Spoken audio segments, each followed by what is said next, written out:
বাংলার গ্রামীণ প্রকৃতির রূপবৈচিত্র্যের কথা ভাবলেই যে দৃশ্যটি চোখের সামনে ভেসে ওঠে তা হলো দিগম্বজড়া সবুজ শস্যক্ষেত আর তার মাঝে দাঁড়িয়ে থাকা ধবধবে সাদা বক। এটি কেবল একটি পাখি নয়, বরং আমাদের আবহমান বাংলার নিঃসর্গ দৃশ্যের এক অবিচ্ছেদ্য অংশ। সবুজ ক্ষেত কিংবা শান্ত জলাশয়ের ধারে যখন এই পাখি তার দীর্ঘ গ্রীবা উঁচু করে দাঁড়িয়ে থাকে, তখন মনে হয় প্রকৃতি নিজেই যেন এক গভীর প্রশান্তিতে মগ্ন। এর শুভ্র পালক, লম্বা পা এবং তীক্ষ্ণ ঠোঁট সব মিলিয়ে এর দৈহিক গঠন যেন অনন্য। তেমনি এর জীবনধারণের পদ্ধতিও অত্যন্ত কৌতূহলিক উদ্দীপক। বকের জীবনচক্র ও স্বভাব এক অসীম ধৈর্যের গল্প বলে।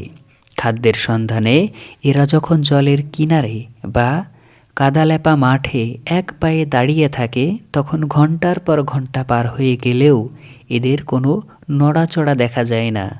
বাতাসের দোলায় ফসলে মাঠ দুললেও বক থাকে একদম স্থির, ঠিক যেন এক দক্ষ শিকারী। সেই মুহূর্তেই জলের নিচে কোনো মাছ বা পোকার নড়াচড়া টের পায়, বৈদ্যুতির গতিতে এরা শিকার ধরে ফেলে। এদের এই নীরবতা ও স্থিরতা প্রকৃতির এক বিস্ময়কর দৃশ্য।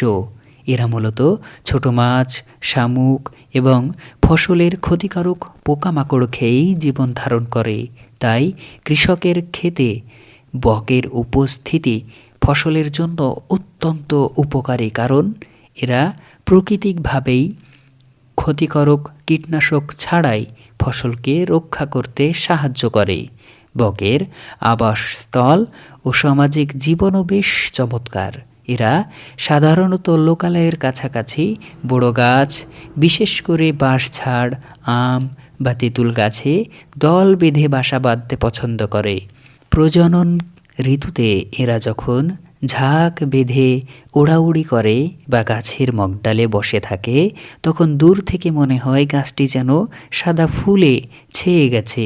দিনের আলো ফুরিয়ে যখন গোধূলি নামে, তখন পশ্চিমে লাল আকাশ বুক চিরে বকের সারি তাদের বাসায় ফিরে চলে। সেই দৃশ্য গ্রাম বাংলার এক চিরন্তন সৌন্দর্যের প্রতীক। দিনভর একাকী শিকার করলেও দিনের শেষে এরা দলবদ্ধভাবে থাকতেই ভালোবাসে, যা এদের সামাজিক বন্ধনের পরিচয় দেয়। কিন্তু বর্তমান সময়ে এই সুন্দর পাখিটির জীবনযাত্রা এবং অস্তিত্ব সংকটের মুখে।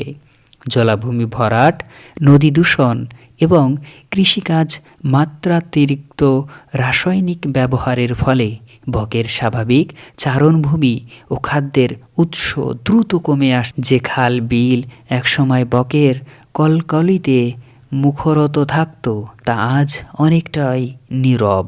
প্রাচীন গাছগুলো কেটে ফেলার কারণেই এরা হারাচ্ছে নিরাপদ আশ্রয়স্থল। বক শুধু প্রকৃতির সৌন্দর্যই বাড়ায় না, এটি আমাদের পরিবেশের সুস্থতারও একটি সূচক। যেখানে বক আছে, বোঝা যায় সেখানকার জল ও পরিবেশ এখনও প্রাণ ধারণের উপযোগী। তাই আমাদের প্রকৃতির এই শুভ্র অলঙ্কারটিকে টিকিয়ে রাখতে হলে জলাশয় ও গাছপালা রক্ষা করা অত্যন্ত জরুরি।